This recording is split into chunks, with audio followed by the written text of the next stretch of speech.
You're now tuned into the BeOfficial Movement. Check this out. Join the BeOfficial Movement. Join the BeOfficial Movement. Hello, everyone. Welcome to 89.1 WIDR Kalamazoo. It's Vernon here, and you're watching the BeOfficial Movement. I'm here with a special guest named Matt Bullinger. Hello. Thank you for having me. Thank you, bro. Move up. Let's try to get this scene right. All right, so today on the BeOfficial Movement, I'll be talking with Matt about just various topics related to basketball. I'm gonna give you a quick little intro. So Matt's a junior college basketball coach right now? Yes, sir. Kalamazoo Valley Community College, right in town here. Awesome. Well, we both played together at Jackson College for a couple years. We came in the same recruiting class. We're gonna just kind of touch base today about, his experience being a coach and dealing with different referees and some of the things that he's seen, and just kind of dive into a handful of topics. So stay tuned, and it should be a good show. Do you have any social media that you want people to reach out to you? Really, I'm just on Twitter at Coach Bullinger. You can find me at Matt Bullinger too. KVCC B-Ball is the team page.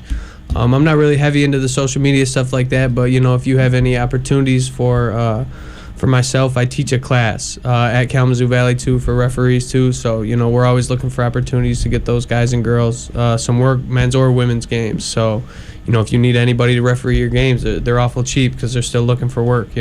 Awesome, cool. Do you know offhand how much that class costs per credit hour?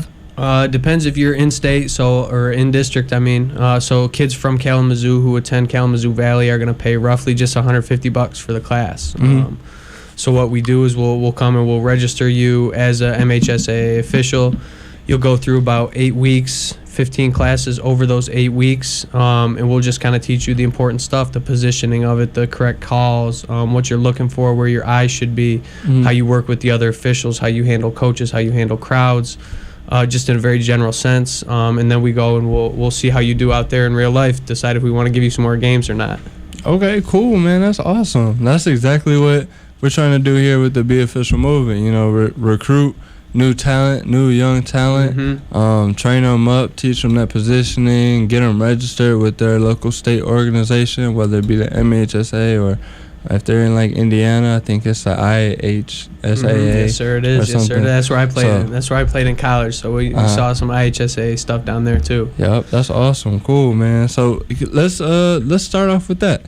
So could you give us, myself and some of our viewers, some more background on kind of like what that training looks like? How extensive is it? Upfront costs for officiating? Like from my experience, I know like I had to pay a couple $100 just to like get my whole uniform together. My shirt, my pants, my shoes, my whistle, jacket for when I do varsity games. And so that probably all totaled around $250. Shoes really costed me the most, to be honest. That's more personal preference. Yeah, that's personal preference. So you can save some money on that if you want to. But you can't really be out there with bad shoes, though. No, you can't. No. You got Nike. For me, I'm a Nike guy. See, now the school's sponsored by Adidas, so I really can't speak on that. Okay, so you got to be Adidas. All right, that's fine, though. That's cool. But the class itself, that's the whole idea of it, is like you were saying, is recruiting young talent. So it's just a 1-credit class, a very simple thing you could sign up for. It takes half a semester. And what we're trying to do is we'll have, I think the class has 16 kids in it. And if we can really, setting a realistic goal, really if we can get 5 of those people to try to be regular time, people who can be counted on to show up places and officiate games well, that would be a success, right? Because the class covers for essentially your gym credit. It's a wellness class at the school. And so some kids will just take it, they think it'll be an easy class or something that they already have some skills with. A lot of kids they all came in telling me, hey, I've reffed, the little kids camp at our high school and stuff, which which is good too. We kind of start there. We start from that position, and we kind of, by the end of the class, we want to work it to where you're comfortable enough, right, leaving the class to be able to do maybe a freshman game. We're not setting the bar too high. We want real life experience over classroom experience first. So we're not going to send these guys and girls and have them throw them right into a varsity playoff game or something, because that's a little different. Right, for sure. We'll hit them up with maybe the middle school games, definitely the freshman games first, and kind of see how they do. And for them, it's to see how they like it as well. Okay. Some people feel really comfortable in that role. You could tell they blow their whistles really well, really clearly, confident in what they're saying. And other people are a little shy and stuff. Those are people that you think, you might pass the class, but I don't know if I want you reffing my game, Right. Okay, I can see that. Now, do y'all have a plan in place to, like, have games assigned for them throughout the course? So, like, how does that work? Like, how do you get those 16 people games? Because from my experience, a lot of the high school games get booked up like midsummer through now, since the season is about to start. So the refs that are already kind of registered and been in the loop, they already have most of their schedules made. So for these kids just hopping in class in September and really kind of getting their feet wet by about this time, how do y'all guarantee them some games to get that experience? How is that set up? Well, we don't guarantee them any games. We got to make sure they work first. We got to make sure they're good at their job, because it doesn't look good on Kalamazoo Valley. It doesn't look good on me as the teacher if they're coming out here and they're not prepared. So obviously the high school games and stuff are probably about booked up. I've run into some of that already. But our coach Jim Horn, the head coach over there, he's really well connected around Kalamazoo. So what we're kind of looking at is to get some more of the recreation department games, so maybe some more of the 3rd, 4th, 5th, 6th grade games, just to kind of get their feet wet while they're still in class. And then after that, we want the guys and the girls to stick with it too. I think we've got a class of 15 or 16 people. I would think we have I think 5 girls in the class too. So I mean, I don't know. I don't know if the women's officiating if they have low numbers as well. To my knowledge, I think in my last show I spoke on the National Association of Sports Officials. They put out like a survey every year, and so like 17,000 officials responded throughout the entire country. I think the women respondents were at 6% or less. That's that's not high enough. It's not high enough at all. You'd be surprised, man. Some of the females in the class are head and shoulders above some of the guys when we start. I mean, guys get a little. Every guy's tough, but you make him get out there in front of his peers and start making calls and making decisions. They don't always respond as well as some of these women do. And it's been really cool to see some of these girls step up and stuff too. But no, back to the point though. We try to get their feet wet, get the stuff, see if they really like it too. And then kind of as we teach them more and more, try to plug them into more games. Really, just wherever they can find fit at. Maybe the courthouse needs some people on a weekend. Maybe a men's league needs something. Western Michigan is running scrimmages with their team. They're calling officials from Lansing and stuff to come down and referee their games. If we get some people we think are good enough, hey, come referee Western Michigan practice. Because they like to go really live in their practices. That's something I want to get involved in with BeOfficial. So I've been working with our IM league, our intramurals. So even stuff like that, yeah. Yeah, so I can plug you with Zach or Mike, if that's something you're interested in. But trying to work with Mike, and he's the director of the intramural. So go work with him. Try to bring in my curriculum, or even merge curriculums for what he teaches all his officials. I know they kind of do like an overview, since they have so many different sports that they do IM stuff for. A lot of the referees in the IM league here at Western, they like bounce back and forth between different sports. They might go do flag football, then they might go do a basketball game, which is kind of cool because it gives you a sense of like, just a whole different spectrum of refereeing. Like, you don't have to be confined to one sport. Yeah. And you can really dabble into anything that you want. So I think people just starting out, I think that IM route or anything similar to like your class, or just something that gives you that experience on like low caliber games. Yeah.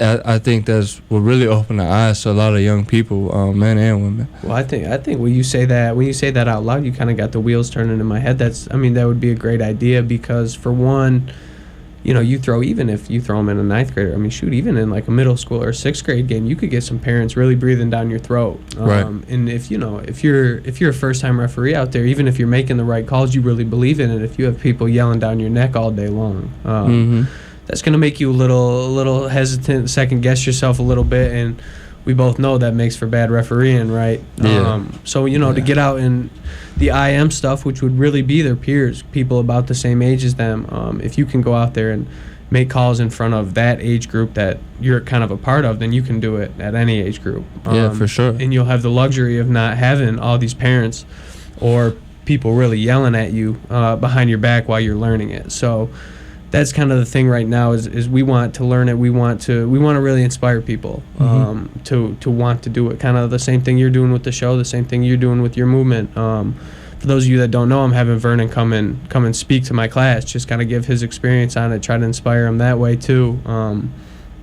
But what we really just want to do is get a couple kids who are just interested in it, kids who see it as something they're comfortable doing, see it as a way that they can make a couple of bucks, because like you said, the initial investment, you got to get your whistle, you got to get the t-shirt, the shorts, maybe if you don't already own a pair of nice black shoes, you got to do that too.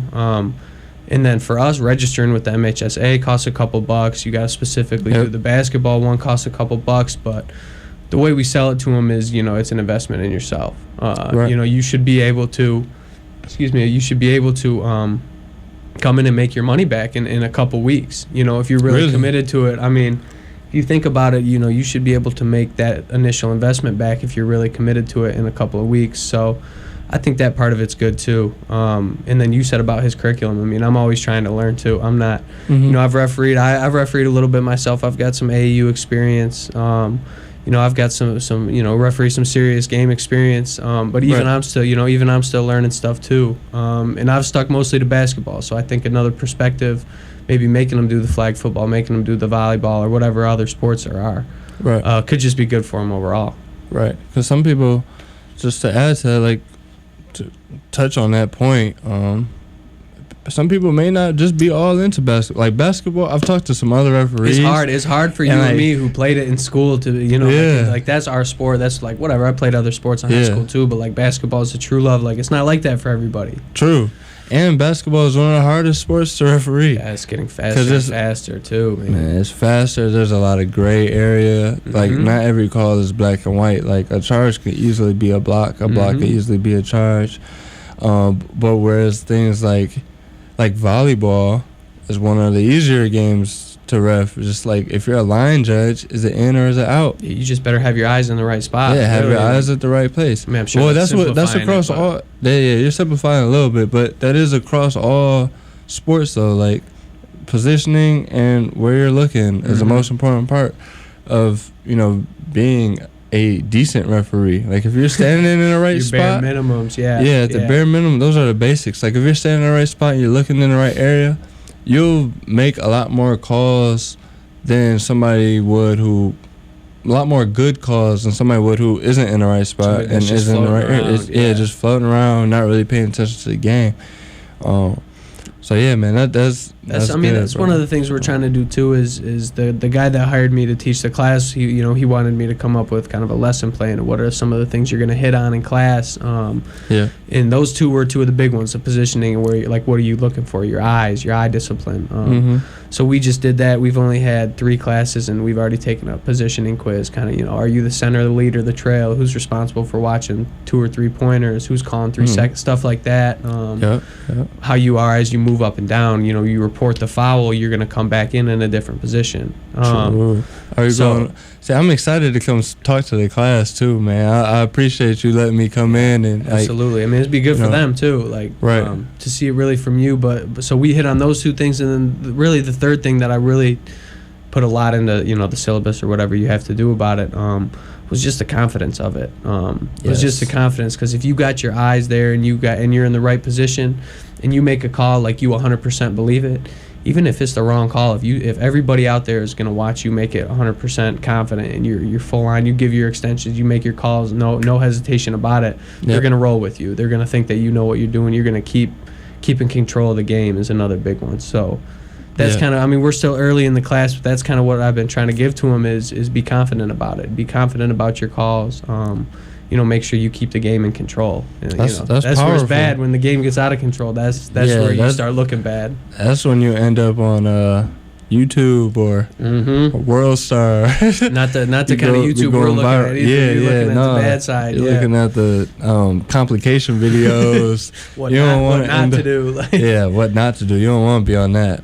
Being on our side is definitely where you want to be. And I'm like proud to be a part of this the class with you and really help those students out. Like when you asked me to come beyond, I'm just like, bro, that's totally up my alley. That's exactly what I'm trying to do with the movement and just kind of inspire youth and teach. Like I'm trying to teach people here on campus. So like I go to our business bash and have a booth and get little email sign-ups, and then I reach out to all the people that signed up that were interested, and just email them like, hey, if you want to get together like on a one-on-one, we can do like a little training session, and then I plug you with the people who you need to get connected with to get started. So if they want to start in the IM league first and really get their feet wet in a different couple areas or even just one sport, I connect them with the right people. And then the same thing with if they want to just go straight to the high school route.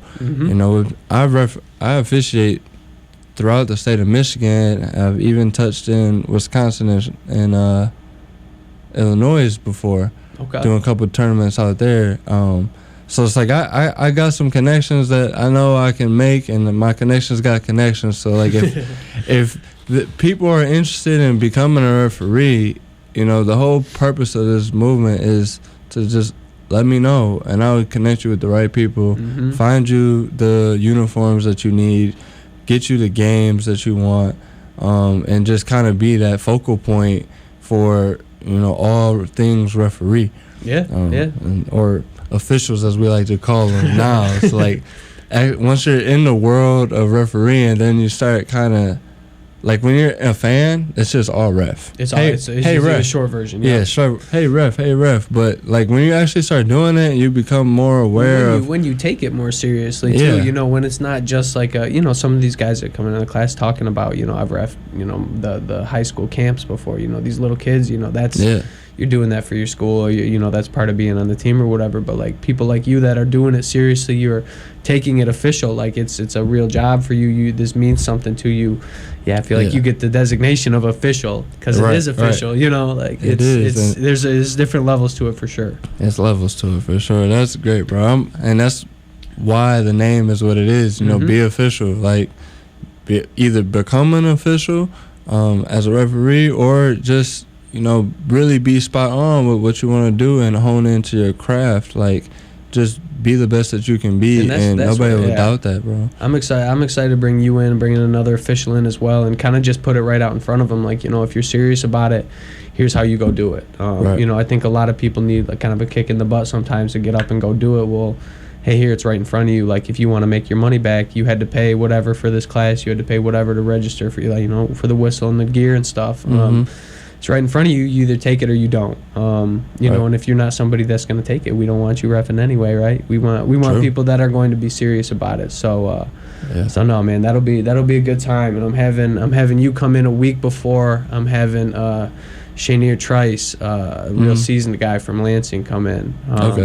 So we're gonna kind of get the young version of it, and then I'm sure he'll come in with some of his old school stuff too. He's gonna come in and shut it down. He was excited. Man. He was excited, and he knows, man. It's crazy going from like he used to referee my games, and now I'm on the sidelines yelling at him. It's fun. It's just fun. Hey, that brings up a good point. We're gonna like end this little conversation here, but when we pick back up, though, that is a good point. Just like the networking you build to referees, like it's such a small world. Just being involved in sports is so broad and yet so small at the same time. Yes. Like you just said, he was reffing your games, and now you're a coach on the sideline. Mm-hmm. Like, hey, like you missed my block. Come on now. You know, so that's just goes to show you, like, it's a small world. You meet a lot of people, and you always have a good time. Even if Matt's yelling at that referee, you know, at the end of the game, it's they both know, like, it's a heat of the moment. It's hey, what's up, man? How you doing? At the end of the day, it's all love. I mean, because you know, it's not. I've never yelled at a ref like personally something about him. You know what I mean? Like, and you're never a person that I'm like, oh, you know, I say something about your mom or whatever. It's just all about the game. You know, we just want a couple calls, and I could even think you have a good call, and I'm just yelling at you so my team sees my energy. You know what I mean? So it's never personal. Like, we definitely got to touch on that too. All right, man. We'll end it up right here, and then we'll pick back up a little later after this next bit. All right? Yes, sir. Cool. You're now tuned into the BeOfficial Movement. Check this out. Join the BeOfficial Movement. Join the BeOfficial Movement.